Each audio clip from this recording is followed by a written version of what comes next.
안녕하세요, 구독자 여러분. 구독과 좋아요는 채널 운영에 큰 힘이 됩니다. 안녕하세요. 아들 둘 다 키우고 장가도 보내고 내년이면 환갑을 바라보는 여성입니다.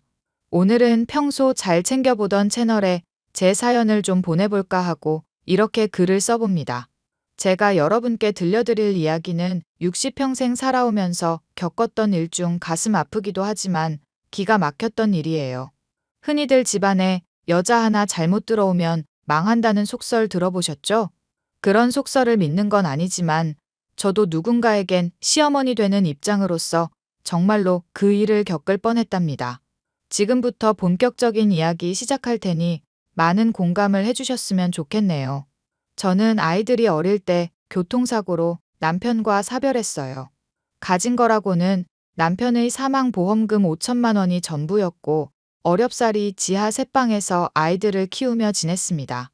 그래도 살림 좀 해봤다고 시장에서 싼값에 내놓은 가게 자리 하나 맡아서 분식집을 시작했습니다. 제가 먹는 거 입는 거 아껴가면서 아이들은 부족함 없이 자랄 수 있게 최선을 다하면서 말이죠. 그 결과 아이들은 원하는 대학도 가서 현재 2명 다 대학병원에서 전문의로 근무하고 있어요. 다행히 장사도 잘 되는 편이고 부동산 투자를 했던 것이 대박이 터지면서 여유로운 삶을 살게 되었답니다. 작은 아들은 오랫동안 알고 지내온 동창생과 아이가 생기는 바람에 대학생이던 때 일찌감치 결혼을 했고 큰 아들은 얼마 전에 동료의 소개로 만난 간호사와 작년에 결혼을 했답니다. 두 놈 다 장가를 보내고 나니 시원섭섭한 마음이 들더라고요. 큰 며느리는 신혼을 얼마 즐기지 못하고 아이를 가진 바람에 현재 임신 중입니다. 설을 앞두고 두 며느리들과 이야기 좀 해보려고 단톡을 하게 되었어요. 얘들아, 이번 명절엔 어떻게 할 거니? 당연히 어머니 도와드려야죠. 평소 하던 대로 하면 될 것 같아요. 근데 형님이 임신 중이셔서 기름 냄새가 역할 수도 있으니까 음식을 가게에서 하면 어떨까요? 그래, 그러는 게 좋겠구나. 그나저나 큰애는 요즘 몸 상태 어떠니? 아이는 잘 놀아? 네, 어머니. 안 그래도 오늘도 병원 다녀왔어요. 영 컨디션이 좋지 않은 게 자꾸 처지더라고요. 애구머니나. 병원에서는 뭘 하던? 그러게 많이 돌아다니지 말고 집에서 그냥 쉬라니까. 답답해서 어떻게 그래요. 바람도 쐬고 해야죠. 근데 너무 무리했나 봐요. 이번 명절에 못 오는 거니? 아무래도 당일에 얼굴 뵙고 식사만 하고 와야 할 것 같아요. 친정에도 안 가고 쉴 거거든요. 형님, 따로 필요하신 건 없고요? 식사라도 잘 하셔야 하는데. 역시 내 생각해주는 건 동서뿐이네. 어머니, 저 이번 명절에는 당일에 갈게요.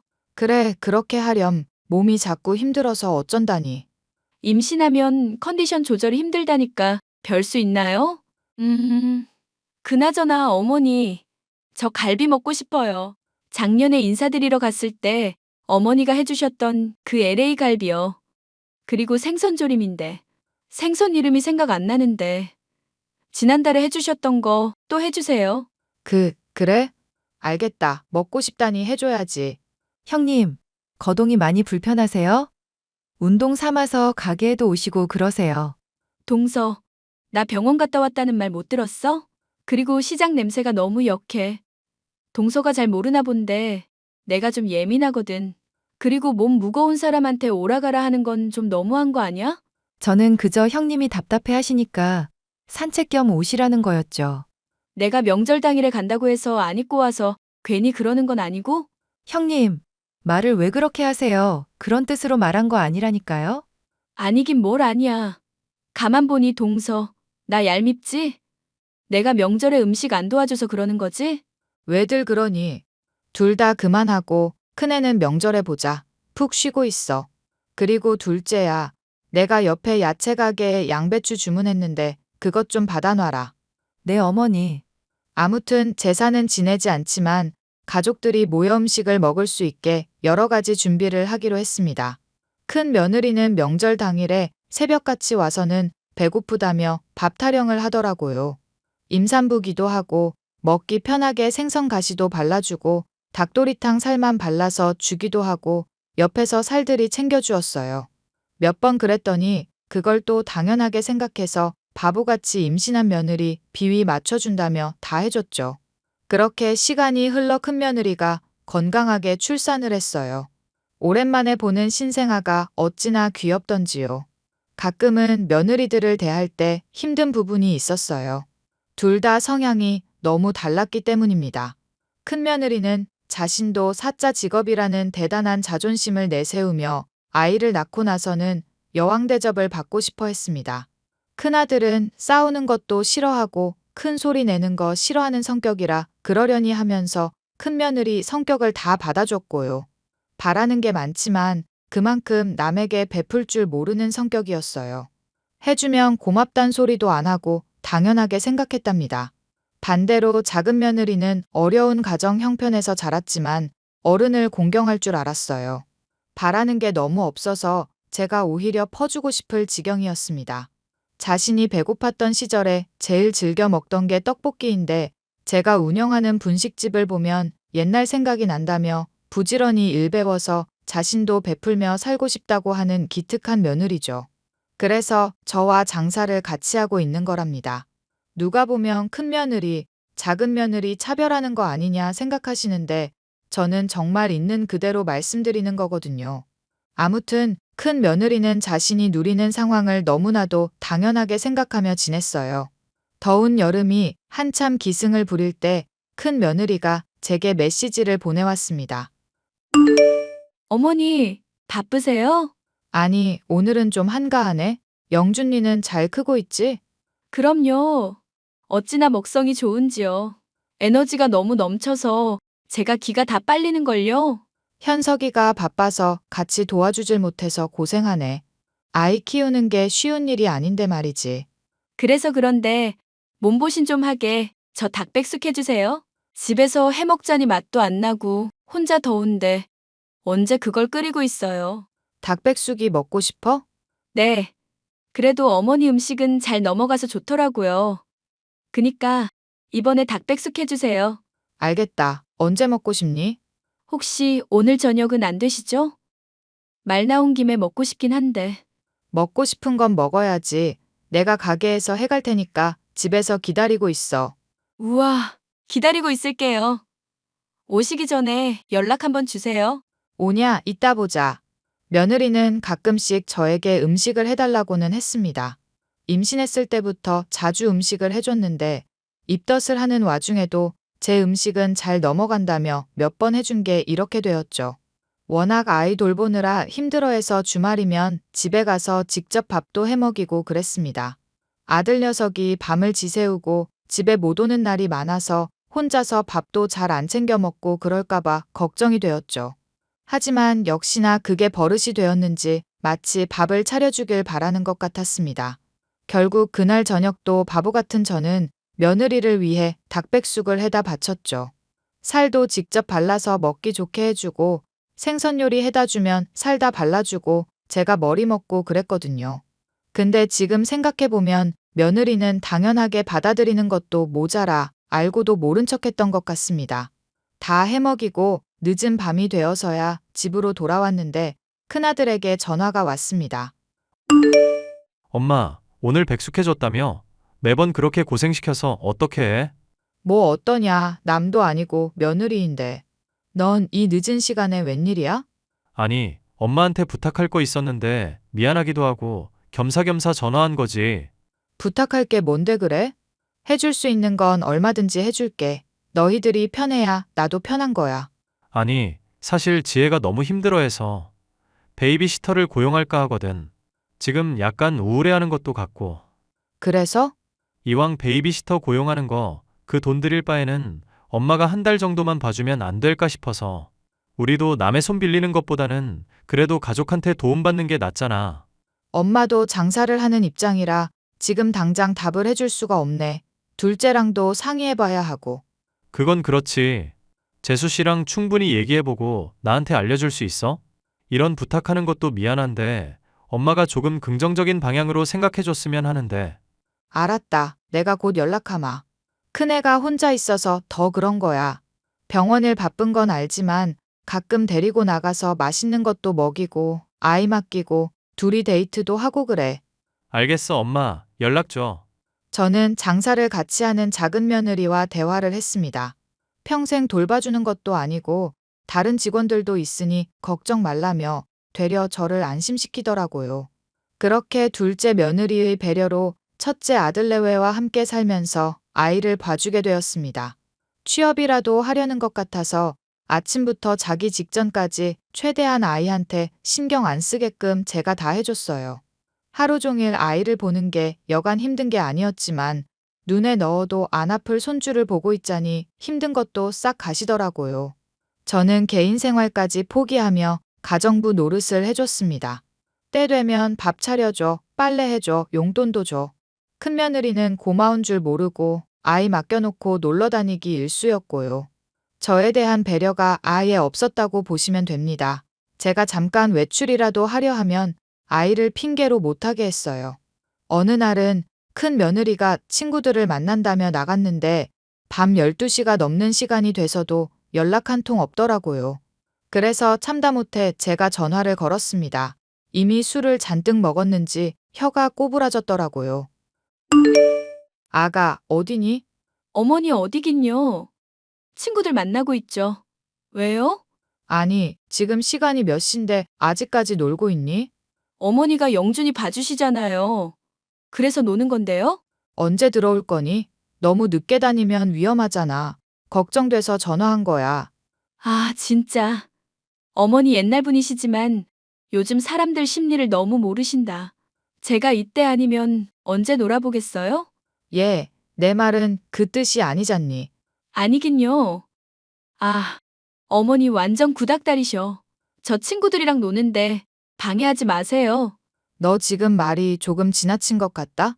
술 마신 것까지는 이해하겠는데 도가 지나치는 건 좀 아니지 않니? 도가 지나치다니요. 아, 솔직히 돈도 많이 드리는데 이 정도는 봐주셔야죠. 시터 월급 보통 250 정도인데 어머니니까 용돈 겸해서 100 더 드리는데 불만이세요? 돈 받고 일하시는데 이런 건 좀 감수하세요. 하, 지금 너랑은 대화가 안 되겠구나. 알아서 잘 들어오고 그만 연락하자. 네, 시간이 갈수록 아나무인인 태도에 점점 지쳐갔어요. 저도 싫은 소리, 못된 시어머니 소리 듣기 싫어서 꾹 참고 한 달 채웠습니다. 둘째 며느리와 다시 장사를 시작하는데 어찌나 홀가분하고 상쾌하던지요. 그러다 저에게 검은 먹구름이 들이우기 시작했습니다. 몸이 예전 같지 않다는 걸 느껴서 건강검진을 받았어요. CT, MRI, 조직 검사 등 할 수 있는 검사는 다 했는데 안타깝게도 유방암 초기 판정을 받았어요. 살 만큼 살고 그동안 고생이란 고생은 다 했으니 몸이 망가져도 이상할 게 없었지만 제 딴에는 큰 충격이었죠. 큰아들 내외에겐 비밀로 하고 바로 수술을 했습니다. 항암 치료도 병행하니 몸이 많이 약해져 가게를 예전처럼 운영하기 어려워지더군요. 결국 자식들에게 재산을 물려주기로 결심하고 조금씩 정리하기 시작했습니다. 그러다 큰며느리가 작은며느리에게 아이를 봐달라며 연락을 했다는데 기분이 나빴다며 둘이 나눴던 메시지를 보여주더라고요. 동서, 요즘 어머니 어디 안 좋으셔? 어머니요? 어머니 늘 비슷하시죠. 그리고 환절기이기도 하고 장사도 하시고 하니까 이래저래 피곤하신가 봐요. 왜요? 아니, 예전 같지 않으신 것 같아서 연락도 잘 없으시고 말이야. 그러면 형님이 먼저 해보시면 되잖아요. 무슨 일 있으세요? 지난번에 아이 봐주신 것도 있는데 내가 실수한 것 같아서 어떻게 해. 눈치 보여서 못하고 있는 거야. 그러시구나. 무슨 부탁이길래 그러세요? 아니, 사실 나 해외여행 가거든. 그이랑 미국에 좀 다녀오려고. 아, 그러세요? 조심히 다녀오세요. 영준이도 좋아하겠네요. 아니, 그이 학회 때문에 가는 건데 나도 따라가서 여행 좀 하려고 그러지. 그런데요? 가시면 될 건데 뭐가 문젠데요? 영준이까지 데리고 가면 여행이 아니고 훈련이잖아. 혹시 동서가 애 좀 봐주면 안 될까? 형님, 저 장사하잖아요. 저희 그이도 집에 거의 못 들어오고 어머니까지 모시고 있는데 어떻게 그래요? 저는 안 돼요. 아, 동서 그러지 말고 아니면 동서가 어머니한테 말씀 좀 드려주면 안 돼? 어머니도 쉬셔야죠. 매번 이런 식이면 좀 그래요. 매번? 이런 식? 지금 동서는 누구 편이야? 같은 며느리끼리 정말 이러기야? 왜 신경질이세요? 솔직히 형님이 어머니한테 그동안 영준이 봐준 거 감사하다는 말씀하신 적 있으세요? 그것까지 동서가 왜 신경 써? 동서는 동서 할 일만 신경 쓰라고. 왜 오지랖인데? 오지랖이 아니라요. 사람 된 도리가 그렇잖아요. 어머니가 물론 손주 봐주실 수 있죠. 형님 임신했을 때도 그렇고 안 해주신 게 뭐가 있어요? 땀 뻘뻘 흘리시면서 백숙 고아다 드리고 갈비, 밤새 재놨다가 다 구워서 갖다 드리고 매번 영준이 봐주시면서 볼 일도 못 보시고 어머니도 장사하시고 쉬셔야 하는데 형님 고맙단 말 제대로 한 적 없잖아요. 내가 안 했다고? 대신 돈으로 드리잖아. 그럼 된 거 아니야? 그리고 어디서 손이 형님한테 큰 소리야. 형님 대접 받고 싶으시면 그에 맞는 행동을 하세요. 친정 엄마한테도 이러세요? 저는 이해가 안 가요. 왜 우리 친정까지 들먹여? 동서 제정신이야? 지금 나랑 해보자는 거냐고. 아니요. 저 그러기 너무 귀찮거든요. 괜히 힘 빼기 싫으니까 말 좀 그만 거세요. 대화할 가치도 없어요.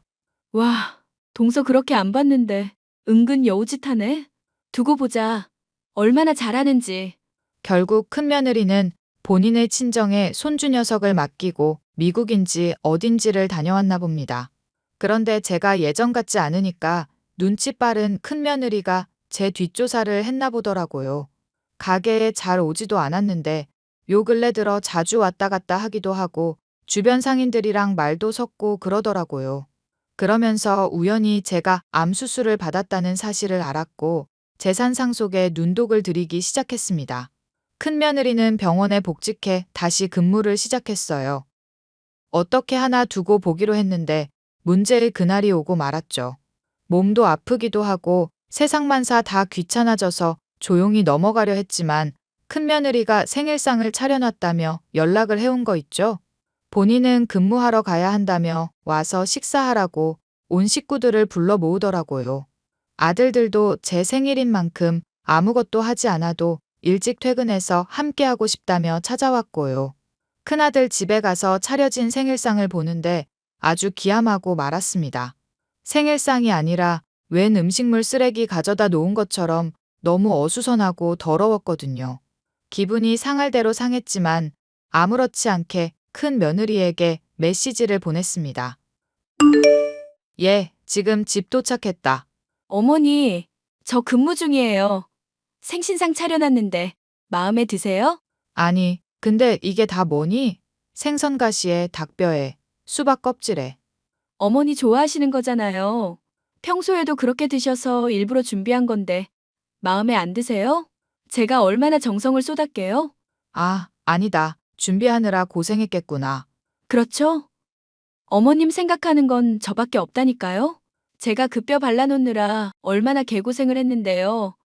그러니 남기지 말고 다 드세요. 알겠다. 맛은 어떠세요? 레시피 보고 조리한 건데? 너무 맛있구나. 잘 먹을게. 아, 맛있으시다고요? 하하, 그렇게 생각해 주시니 감사하네요. 그럼 다 드시고 설거지 부탁드려요. 제가 내일 오전에 퇴근하는데 생선 요리도 뼈 요리라 설거지 안 하면 냄새 나서요. 그래, 알았다. 저뿐만 아니라 그 자리에 있던 사람들 모두가 황당했습니다. 저는 기분 나쁜 티를 참아 자식들 앞에서 낼 수 없겠더라고요. 제 속마음을 꿰뚫어 본 작은 며느리가 식구들을 데리고 근처 갈빗집으로 갔습니다.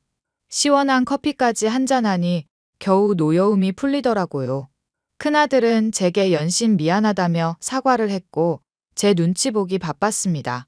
제가 과연 이런 취급을 받으려고 지금까지 악착같이 살아왔나 조금 후회가 됐습니다. 당연히 재산 상속을 해주는 것에 대해 깊은 고민을 하게 되었죠. 그날 큰아들 내외는 심하게 다투었고 큰며느리가 제 재산을 노리고 있었다는 사실과 바람을 피우고 있었다는 사실을 알게 되었어요. 큰아들은 며느리에 대한 배신감과 분노에 휩싸여 곧바로 이혼 소송을 진행했습니다.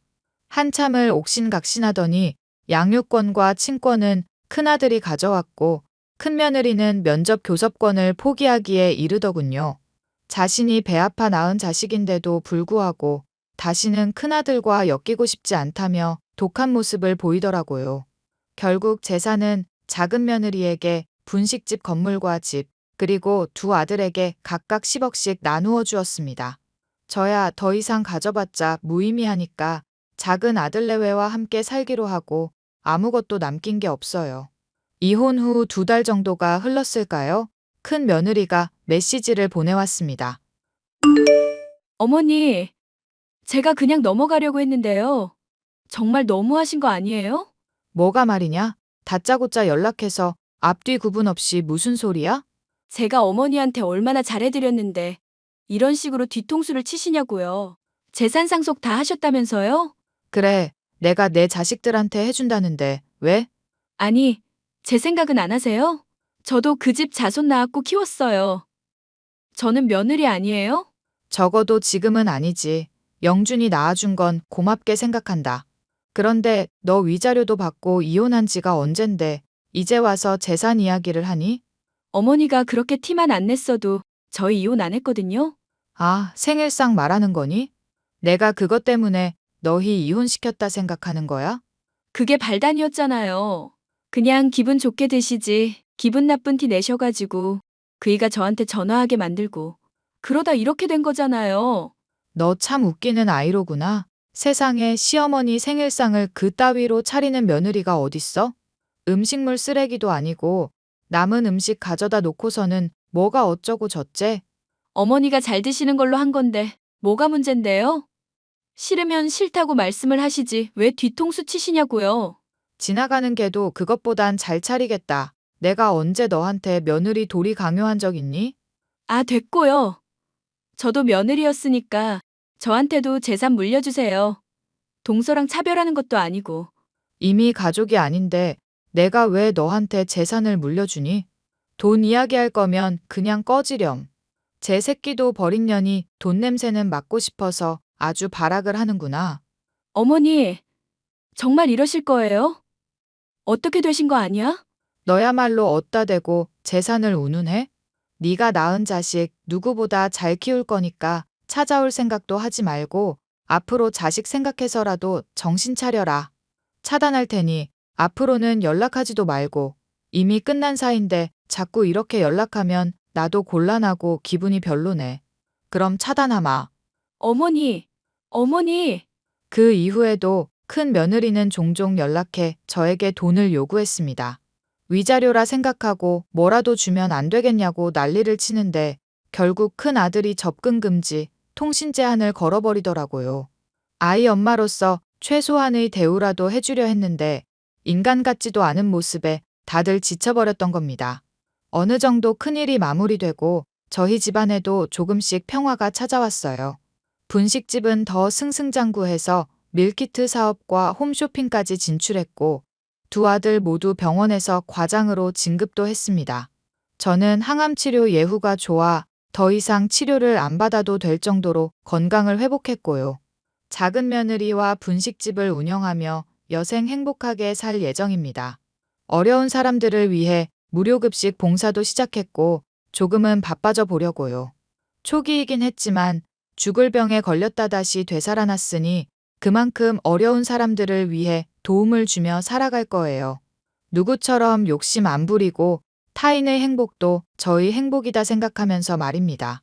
작은 아들의 권유로 얼마 전에는 운동도 조금씩 시작했고 사는 데 있어서 활기를 찾기 시작했어요. 사람은 욕심을 부리면 끝이 없고 호의가 계속되면 권리인 줄 아는데 그러면 안 된답니다. 베풀물 받는 만큼 나도 상대방에게 다시 돌려줘야 하고 그보다 더 아낌없이 베풀며 살아가야 하는 게 맞는 거예요. 여러분도 누군가에게 소소한 도움을 받는다면 다른 누구에겐 딱 받은 거에 3배만큼만 베풀어 보세요. 그럼 언젠간 자신에게 매우 큰 행복으로 찾아올지도 모르니까요. 제 이야기는 여기까지고요. 들어주셔서 감사합니다. 응원의 댓글도 부탁드릴게요.